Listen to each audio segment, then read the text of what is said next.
Hello everyone. So if you've been watching my channel for a while now, you'll notice that I've gone through quite a few different full frame cameras over the last year or so, trying to find the one that would do what I wanted it to do in terms of capturing my dog running towards me and giving me a reasonable hit rate. So after not really having a lot of success, I did decide at the time to go back to Micro Four Thirds and specifically pick up an Olympus OM-1 Mark 1. And I did this for a couple of reasons, but I was always happy with the performance in my older Olympus cameras. So when I had the EM1 Mark 2 and the M5 Mark 3, they had a reasonably good performance for capturing my dog, but at the time I was just craving for that full frame look and the ability with more advanced subject detection to capture my dog running towards me with more ease. And also as well, because of the larger sensor, I was looking forward to lower noise. And whilst the full frame cameras that I tried certainly delivered on that front, they didn't seem to deliver on that more consistent hit rate. Also as well, with the hype out there surrounding the OM1's AI subject detection modes, made me think that yes, that camera was at least going to be as good as my older cameras, if not better, in delivering what I wanted it to deliver. So that tempted me back to Micro Four Thirds and the OM1.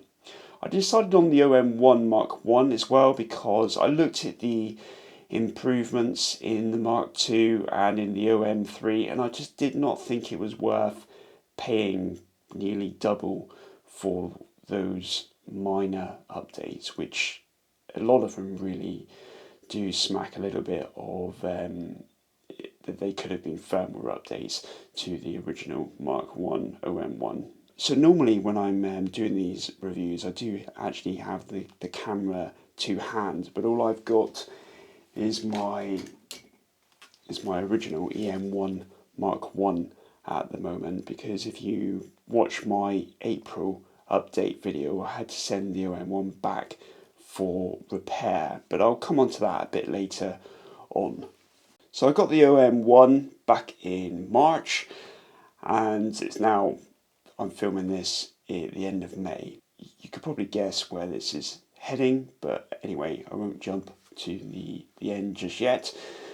But initial results actually were surprisingly good.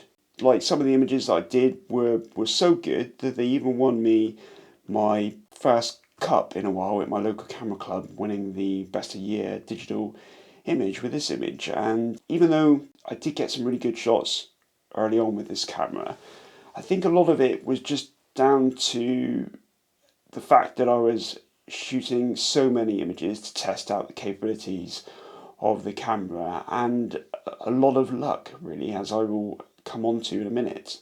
So with all these cameras with AI subject detection and thousands of autofocus points across the sensor, I was kind of hoping that I would not have to resort to just using like a small box to keep on like my subject and my dog running towards me. I was hoping the autofocus systems were good enough that they could just detect my dog in the scene and then track her as she was moving through the environment. But I quickly found, certainly with the OM1, that I had to revert to a small box so that the focusing system would be able to detect my dog and then at least try to track it in the scenes.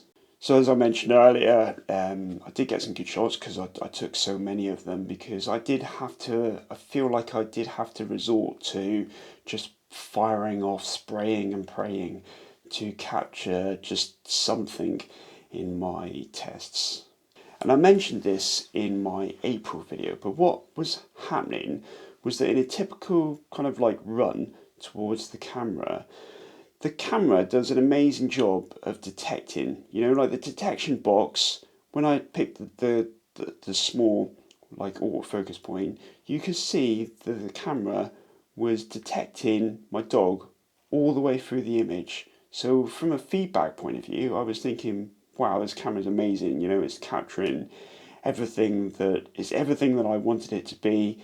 It's out there with the best that I've used. But when I then looked at the results, the picture was a different story. You could visibly see the focus in a typical run just drifting in and out of focus, and it was increasingly hard to impossible trying to predict when the camera at a point in a run would achieve critical focus for that particular run. And of course, with a running dog shot or similar, you don't really know at what point the competition is going to be good enough. And I need some reliability for the camera to get reasonably good hit rate all through the burst. So hopefully, when like a critical moment does arise, hopefully there'll be enough frames within that time slot that I could pick my best image, basically. But with the OM-1, it was just impossible to do that because, yeah, the focus just drifted in and out erratically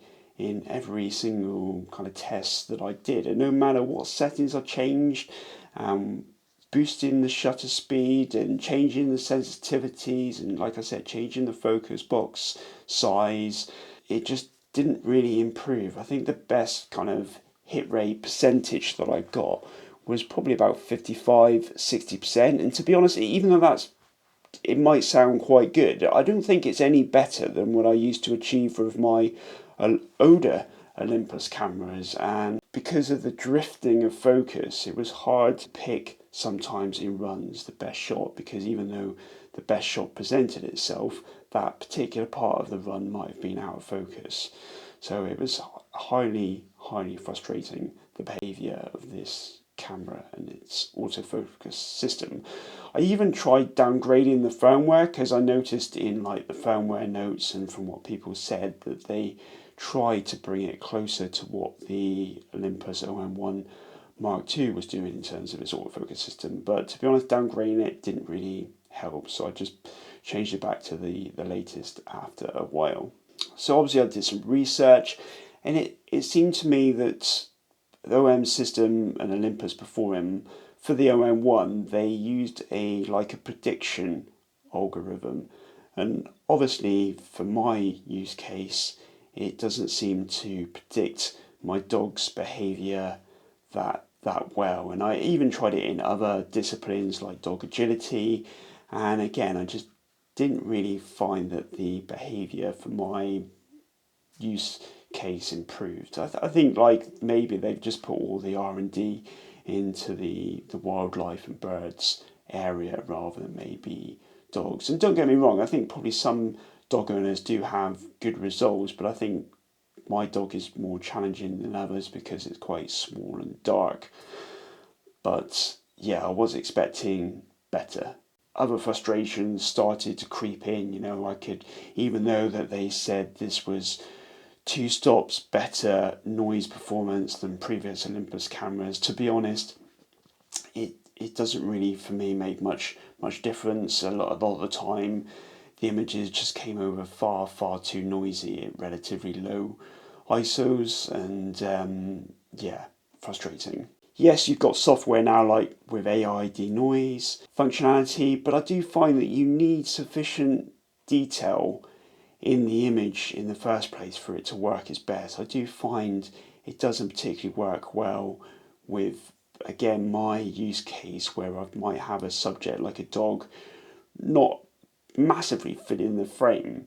The software, the denoise software, doesn't have a lot to latch onto, and it kind of makes it just come over a little bit fake, and it just doesn't look right when I have run my images through denoise software. I think I prefer to get it right in camera, and this is one of the benefits of full frame, in the fact that you can go up the ISO range a lot more before you notice it kind of encroaching on your shots and degrading the image quality. I'll just put these couple images up as well. I was initially really excited about the computational features as well, but for me they were just another disappointment. For me, perhaps save for the live ND feature, although you really need to do that on a tripod or holding the camera really still, because if you try doing it and you're moving around, I found that it gave me a bit of motion sickness, to be honest, that particular feature. But when it did work, it was really good. And equally, I was looking forward to trying out the handheld high res and the tripod high res shots, especially because I recently picked up a GFX 50S. I was looking forward to seeing how close the high res images could get to that camera.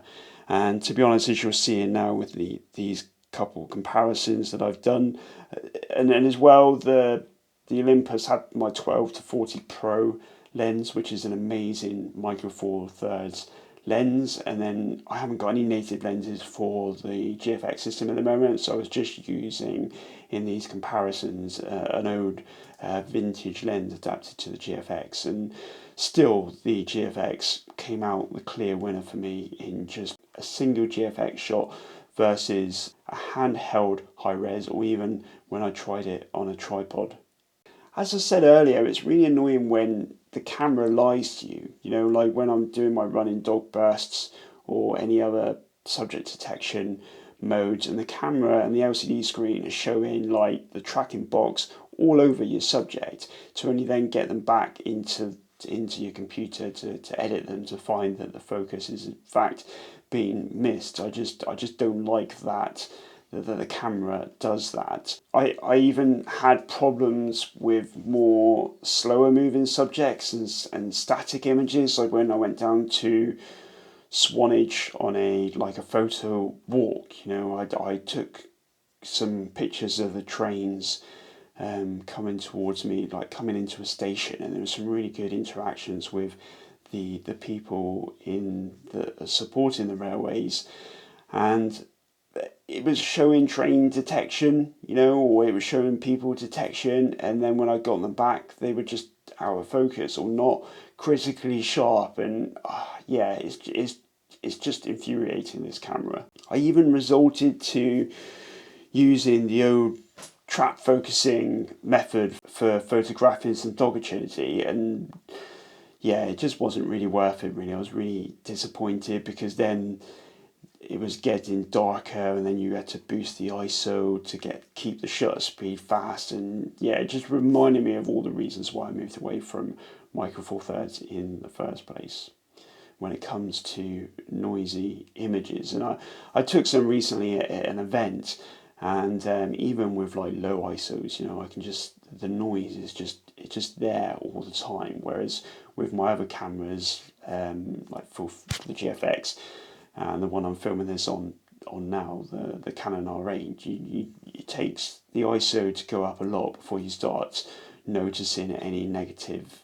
effects on your images. Right, so then going back to the reason why I don't have the camera to hand, is that in the April video I mentioned that the joystick on the back had broke. So as I'd only owned the camera for a couple months, and in the UK you get 6 months normally on used camera gear, so I sent it off back to the place that I bought it from, and then they sent it back on to their repairer. I'm not even sure whether it went to OM system, but then it came back the fact that it was deemed uneconomical to repair, so they just refunded me what I paid for the camera in the first place. And I still find that really hard to comprehend. Like, this camera, the OM-1, I think it's only about 3 years old, and from reading around, the joystick does seem to be a bit of a common failure area. And I was really hoping to get the camera back fixed, because I was hoping as well that the joystick being broke was affecting maybe the autofocus system as well, and then so having it back, I would have been able to test it again to see whether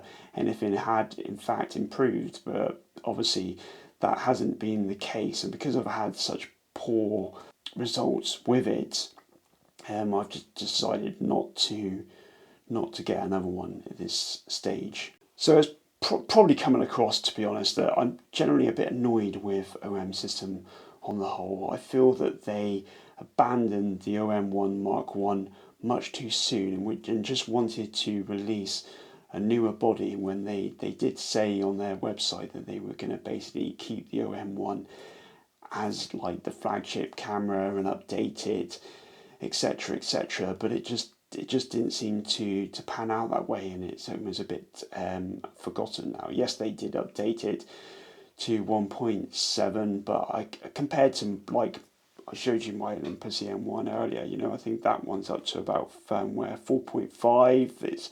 It's a lot better than it was when it was first released, and they've added like features to it, and I just feel that they really needed to do that with the OM-1 Mark 1 first, make it as good as it could be before even think about releasing a new model. But yeah, so I'm not particularly happy with OM Systems with that, to be honest. And furthermore as well, I haven't really seen any innovation from them since they've taken over from Olympus. Yes, they brought out the OM-3, but it's the bits and bobs from the existing cameras in just a slightly different redesigned body. So obviously I've still got lenses from my 4/3, so I did look at whether I should just pick up like an EM1 Mark III, or even looked at the Panasonic PDAF options. And I always come back to the fact that it's still constrained by the small sensor. For what I do now, like, I need to use high shutter speeds, so in those situations the ISO does have to go up quite high, and then that just, for me, my 4/3, it just introduces far too much noise. And as I've already said, I don't really find the denoise software in Lightroom to be that helpful for my particular images. I think on the whole, I have fallen out of love with Micro Four Thirds in general, and it was further not helped in the fact that I shot an event this weekend that's just gone, and I took the Canon R8 that I've just reacquired, and I took my EM1 as well, because I knew the weather wasn't going to be great, so I thought that at least like the EM1 with my lenses is weather sealed at the moment, where the R8 I've only got a cheapo kind of 30-year-old lens. I just needed something to cover both my bases. And even when I was photographing the event, I wasn't 100% sure with the Canon R8, to be honest. When I was reviewing the images on the back of the screen, they didn't appear to be overly sharp, and that contrasts with the EM1. In when I was out taking pictures in the field, on the back of the screen, and the feedback that the camera was giving me, I was sure that I was getting some really good results. But then when I've obviously brought them back to home and put them onto the computer, the R8 images they're just spectacular. Like, I think my hit rate probably well over 90%, and those times that it probably missed was my fault, or something moved in front of the subject quickly that I was focusing on. And yeah, I'm just blown away by the capabilities and the performance of the Canon R8.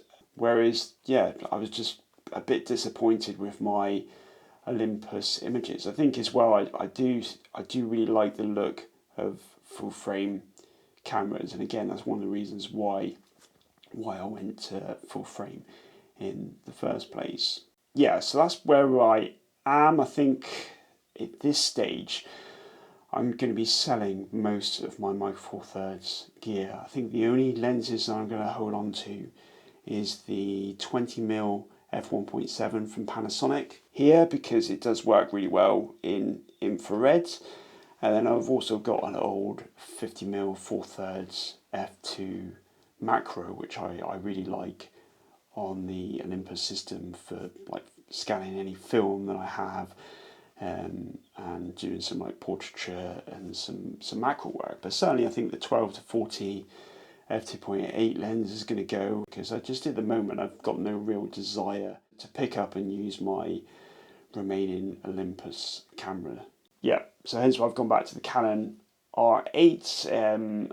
It'll be another video coming on as to why I've gone back and picked up the Canon R8, but basically when I was reviewing images taken over the last year, I always came back to the look that the images that the Canon R8 produced, so hence why I'm giving it another shot. But there's some other reasons as to why I've gone back to the R8, and I'll explore those in a future video. So there we go, another camera, another system bites the dust. I certainly didn't think I would be doing this video quite so soon, and yeah, I didn't really think it was going to be as bad as it was. You know, like I was pulled in, I think, by the hype of the subject detection. I've got no real confidence that the Mark II OM-1 would be any different in this regards either, because they still seem to use that like prediction autofocus algorithm that just doesn't seem to suit my use case for the camera. So yeah, not the result I was expecting, and certainly not as soon. Anyway, as always, thanks for watching. Bye for now.